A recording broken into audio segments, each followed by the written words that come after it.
안녕하세요, 트래블튜브. 오늘은 미국이 한국과 일본에 긴급 제안한 분쟁 중지 협정 이런 주제로 얘기해보겠습니다. 미국이 지금까지 한일 수출 규제와 관련한 문제에 있어서는 중재하지 않겠다며 다소 거리를 두던 모습과는 상당히 다른 움직임을 보이고 있습니다. 연합뉴스가 인용한 로이터에 따르면 협상기간 분쟁을 일단 멈추는 일종의 분쟁 중지 협정, 스탠드 스틸 어그리먼트에 합의할 것을 양측에 요구한 것입니다. 어느 한쪽 편을 들기 어렵다면서 당사자 간의 해결에 무게를 두었던 트럼프 행정부의 태도가 구체적인 중재 카드를 제시하며 협상 테이블을 마련, 본격적인 역할론을 자임하고 나선 것으로 보여 주목되는 것입니다. 일본 측도 미국에서 일단 양국이 분쟁을 멈추라고 요구를 한 상황이 온다면 당장 한국 화이트리스트를 제외하는 문제를 앞두고 강행하기엔 부담이 되는 대목이죠.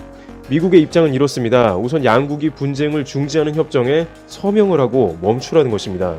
그리고 나서 협상을 하라는 것이죠.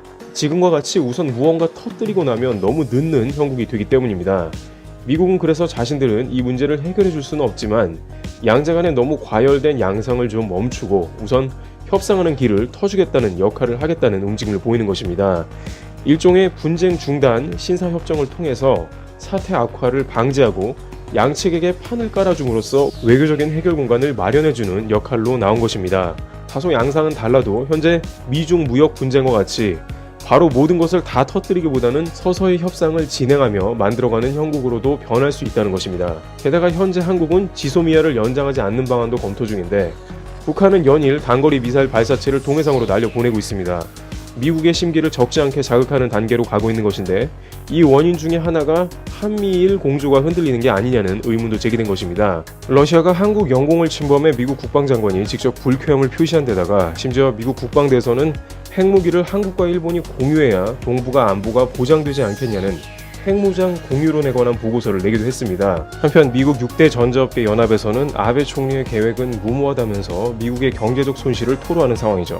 미국 입장에서는 종합적으로 미국에서도 이뤄가는 게 구체화되자 이제 방치하면 안 된다는 입장으로 선회했다는 것입니다. 이렇게 되자 미국은 더 이상은 안 되겠다며 중립적 색을 보이던 국무부의 폼페이오를 통해 한일 간의 직접적 영향력을 행사한다는 것이죠. 시기는 폼페이오 외무장관이 금주 ARF를 통해서 강경화 장관과 고노다로 외무상을 직접 만나서 이뤄질 것으로 예측되고 있습니다. 특히 이런 미국의 움직임은 일각에서 8월 2일 일본에 가기에서 한국 화이트리스트 제외를 예상하는 등 양측의 문제가 거의 마지막 레드라인에 와 있다고 판단을 하는 상황에 긴급하게 미국이 나설 수밖에 없었다는 추측이 제기된 것입니다.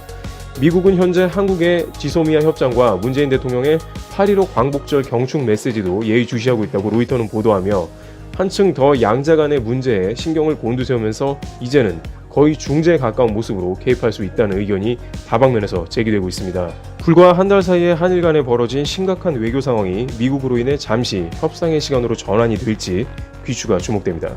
트래블튜브 여기서 마치겠습니다. 감사합니다.